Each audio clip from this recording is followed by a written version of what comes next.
Quetzalcoatl.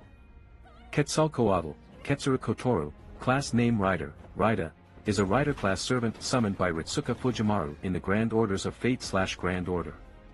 Identity. One of the supreme existences in North and Central America as well as in Aztec mythology. In mythology, he is a gentle god who loves peace, and it is said that he bestowed many blessings to the humans. The meaning of his name is winged serpent or feathered serpent. It is said that he is called the god of wind, spirit of rain, the god of culture, and the god of harvest and life. There is also a legend that he is a sun god who governed the sun for a time. Legend. Quetzalcoatl was once regarded as the same as the god Tlahuizcalpantecutli, the good god who is the embodiment of the morning star, as well as the Mayan god Kukulkan, and he denied the ceremonial sacrifices the humans offered to the gods, as unnecessary. He possesses many legends of virtue, but is also endowed with aspects as a ferocious deity of war. Quetzalcoatl was a righteous god under whom humans prospered. Although he guided the people to prosperity by bestowing them many knowledges such as agriculture and fire, all while loving everybody, he bought the resentment of the god Tezcatlipoca, and before long, in the end, he was defeated in battle by him. It is said that he took off to Venus from the Aztecs, and his figure was erased. Prophecies were left behind of his return to the Aztecs once again. Later on, the Aztec people believed that Quetzalcoatl had returned with an army of Spanish people, including a group of Spanish conquerors that had visited the area, and they believed he had reached the decision of having the Aztecs perish. The Yucatan Peninsula is the place where a meteorite fell and caused the extinction of the dinosaurs, and a mythological system was cultivated above this plateau, concealing the bestowed blood from an outside astronomical object.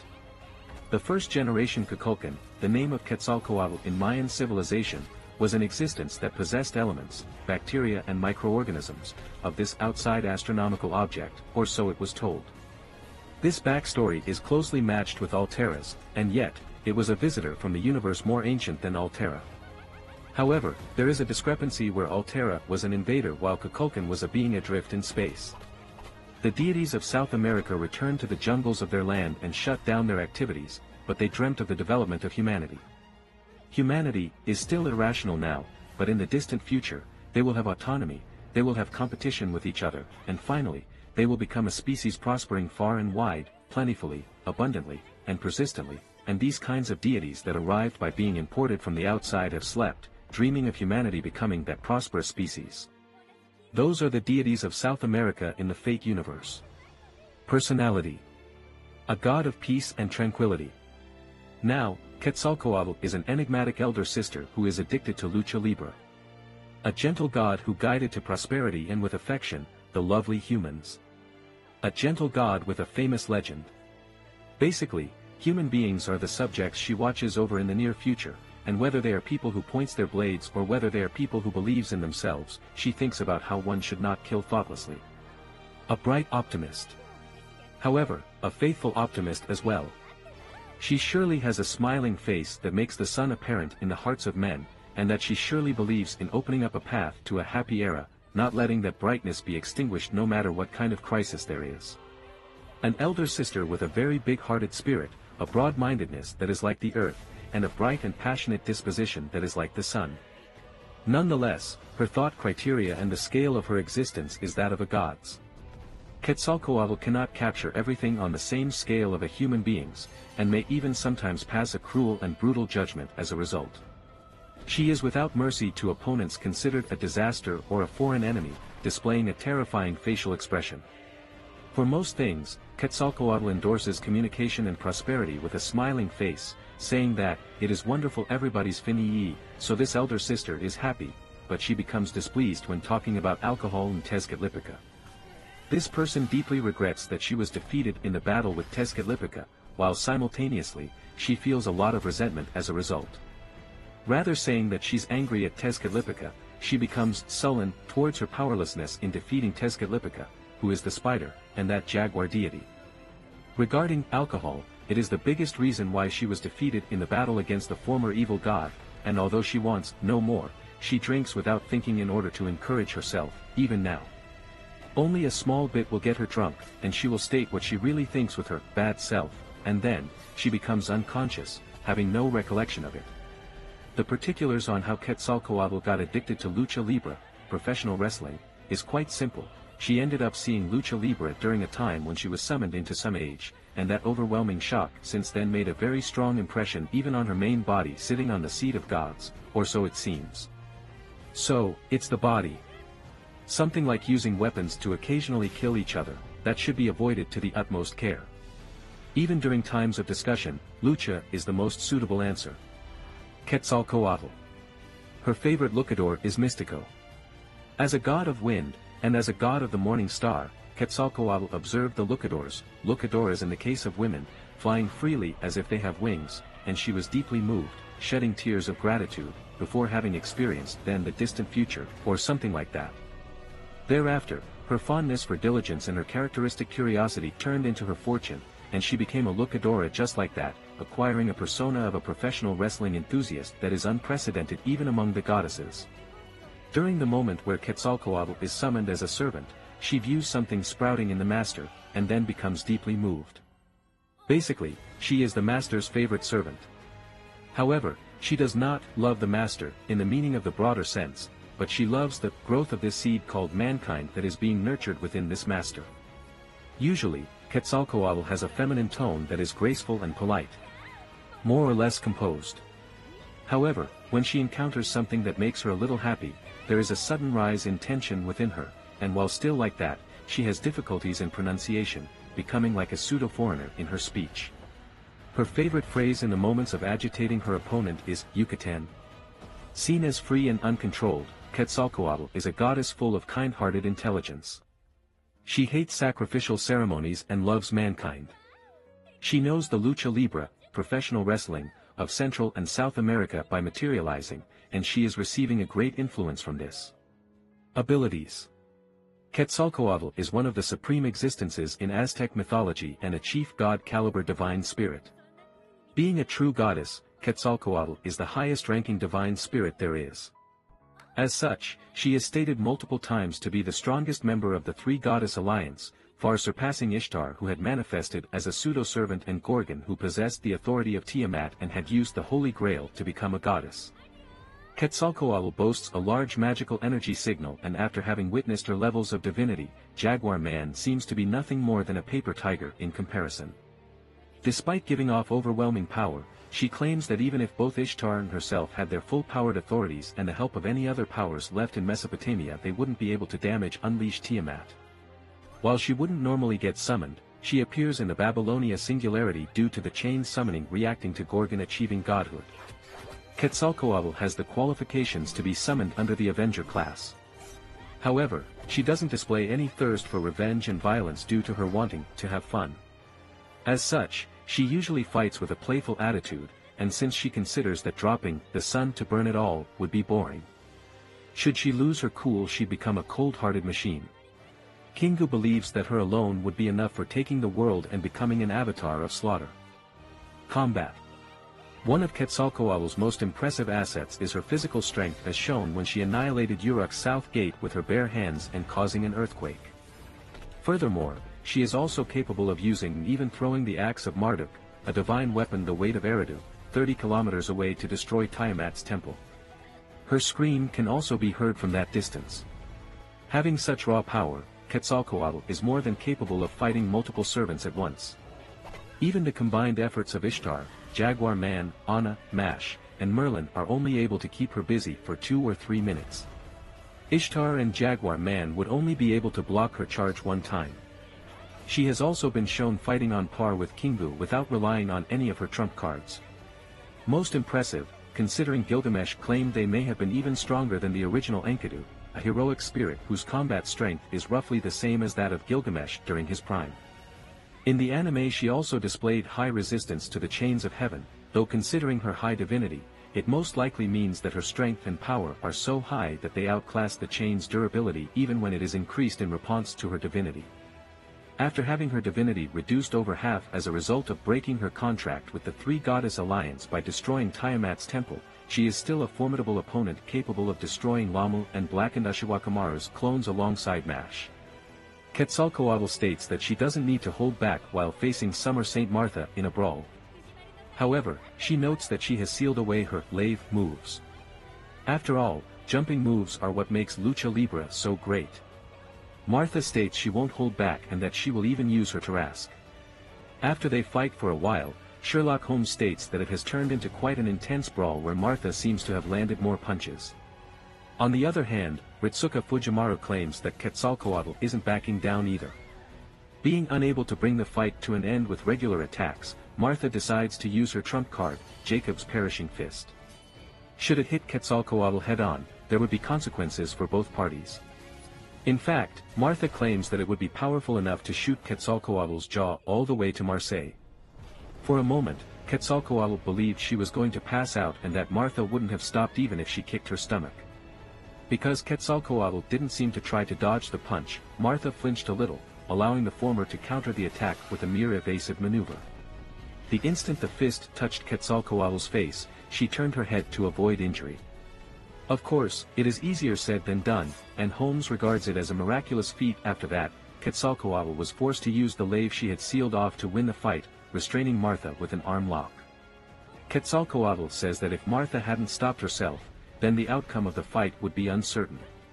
When it comes down to class affinity, Dos Mil Mascaras is the worst sort of opponent for Quetzalcoatl. However, Quetzalcoatl doesn't mind fighting him, claiming that a luchadora must project grace and power even while injured. After fighting for a while, Sherlock Holmes states that it has turned into quite the aerial battle and that Dos Mil Mascaras appears to have the upper hand. While Quetzalcoatl's blows are very flashy, they don't work on an expert such as him who can evade them rather easily. On the other hand, Dos Mil Mascaras was definitely hurting Quetzalcoatl with his strikes. Holmes states he seems to have studied Baritsu, as his moves hit the vital spots despite being nimble. However, no matter how many blows Quetzalcoatl receives, she doesn't go down. Dos Mil Mascaras notes that the way the air bounces back up from her body is surreal and wonders if she is actually the pagoda-bearing heavenly king. He claims that if Quetzalcoatl ever got her hands on him she would crush his very soul to pieces, let alone his Saint Graph. Quetzalcoatl says that while his attacks are effective, efficient, and very painful, the pain is still tolerable. Quetzalcoatl gets fired up enough to activate her ultimate attack, Zyacodal Driver. When she begins to charge the noble phantasm, Yen surrenders. Authority. As a god that had dominion over numerous phenomenon, Quetzalcoatl possesses many authorities. She has shown to be able to resurrect those that she had killed in her death matches when she invaded Uruk. Piedra del Sol drags out a portion of her authority over the sun and enables her to unleash solar winds that rampage over a large area. When using the true name release of her Quetzalcoatl, Quetzalcoatl is able to perform the manipulation of large-scale lightning, winds, and rains. Additionally, due to being a god of good at the apex of goodness, nothing good is able to harm her due to some king of special skill. The only things that could really harm her would have to be evil. Although this trait appears to only be available when she is at the height of her divinity, such as when she was summoned by the world to the Babylonia Singularity. In-game, it is represented as a buff called Winged Serpent, Tsubasaru Hibi, localized as Feathered Serpent, which nullifies all damage dealt by servants with a good alignment while significantly reducing the damage dealt by evil and neutral servants. Skills. Class skills. Magic Resistance, a rank nullifies spells of rank A or below. Modern Magi would not be able to wound her with Magecraft. Riding, EX rank. It is possible for her to operate all vehicles and beasts freely. She is a god of dragons, so she can also manage even the dragon kinds that falls outside the category of the riding skill. Divine Core of the Goddess, EX rank. A skill that expresses one being a perfected goddess since birth. It has the effect of preserving the absoluteness of the mind and body. It repels all mental interferences, prevents the body from growth, and prevents the figure from change no matter how many calories are absorbed. It is a composite skill that comprises the skill divinity. Although she is purely a divided spirit, given that it is not the case where she is possessing a human being, she attains an EX rank in this skill. Personal skills. Charisma, A+ rank. The natural talent to command an army. Increases the abilities of allies during group battles. Sometimes a god who watches over civilization, or sometimes a king who governs over a country, it is possible to say that Quetzalcoatl's charisma is almost of the highest rank. Charisma of the Sun, EX rank. Upgrade from Charisma. Wisdom of the Benevolent God, A+ rank. Originally an authority, but it has degraded into a skill due to Quetzalcoatl being a divided spirit. Other than those that are burdens of the body, divinity, etc., and those characteristics of other heroes, many skills can be practically demonstrated at the proficiency of a rank. It is also possible to endow these skills towards other servants. If she has sufficient magical energy, it is also possible for Quetzalcoatl to endow them to existences that are not servants. Lucha Libre, EX rank, Lucha Libre is the greatest. Fundamentally, Quetzalcoatl wrestles bare-handed, but of course, she will also make use of a weapon from her myth. That weapon's name is the Macana, specifically, a Macuahuitl. A weapon that wears a comprehensible outward appearance, and it is very painful to punch on. Quetzalcoatl boasts in showing a successful display of applying a headlock onto any kind of monster or deity once she puts her mind to it, but because the propagation of Lucha Libre is centered around aerial techniques, she is currently sealing the locking techniques that are the quintessence of Lucha. Noble Phantasms. Piedra del Sol. The reason she demonstrates such power and authority in the Babylonia singularity is that a temple dedicated to her worship was built in Mesopotamia. This temple possesses Quetzalcoatl's trump card Piedra del Sol, the megalith of the ancient Aztecs. Even inside a jungle with an incredible amount of ether much denser than the Isle of Britain and on par with a reality marble, Quetzalcoatl's temple gives off a particularly strong magical energy response. Destruction of that temple would result in her divinity diminishing. After Ushawakamaru claimed that only a noble phantasm capable of gathering all the magical energy of the entire era would be able to destroy the Sea of Life, in other words, that only the bands of light in the sky could rival Tiamat, Quetzalcoatl hinted that she did in fact possess a noble phantasm on that level. However, having her divinity been reduced over half, she later explains that although she can't do an entire ocean worth, this noble phantasm is enough to completely vaporize the mud clearing a perimeter around her once she jetts ashore. Nevertheless, since the chaos tide originated directly from Tiamat's body, the mud gets much denser and powerful the closer you get to her main body, and as such, this feat stands near the top of noble phantasms in terms of destructive capacity. Had she used this attack on Uruk, she would have burned the city to cinders in an instant. Piedra del Sol uses a lot of stamina, so activating it in her weakened state requires Ritsuka Fujimaru to stand close to her while fighting Tiamat and continuously supply her with mana while she uses it. Xiacotl. Quetzalcoatl's second noble phantasm is Xiacotl. With it, Quetzalcoatl temporarily prevents her enemies from invoking the true name of their noble phantasms, only to strike them down with her Lucha Libre in a meteor manner. Weakened due to her divinity being reduced and the Bel Lamu piercing through her shoulders, stomach, and thighs after deploying Piedra del Sol, Quetzalcoatl is forced to kiss Fujimaru in order to get some of her energy back. After doing so and internalizing the power of Piedra del Sol, Quetzalcoatl is able to increase the power of her Xiacotl to the point where it replicates the cataclysmic impact that annihilated countless lives, becoming the comet that killed Earth, in other words, the meteorite that killed the dinosaurs. The power of this attack was able to crack Tiamat's right horn, allowing Gorgon, later on, to destroy it with Pandemonium Cetus. Nevertheless, Tiamat's main body didn't seem to take any damage. Quetzalcoatl. Quetzalcoatl's third noble phantasm is Quetzalcoatl, which consists of her summoning the Quetzalcoatlus, a Cretaceous-era pterosaur, and a member of the phantasmal species on a phantasmal to divine beast level, which is also far more powerful than the Quetzalcoatlus that actually lived in the Cretaceous period. The Quetzalcoatlus is known as the largest flying animal in history. During the moment of its true name release, the mounted Quetzalcoatl is able to perform the manipulation of large-scale lightning, winds, and rains. The speed of this creature is also extremely high, as when they were chasing the llama that fled with the Holy Grail, Mash claimed that they had never gone that fast and that it reminded her of the Arash's Airlines flight from the Camelot Singularity. This noble phantasm became the reason why Quetzalcoatl can be summoned in the Rider class.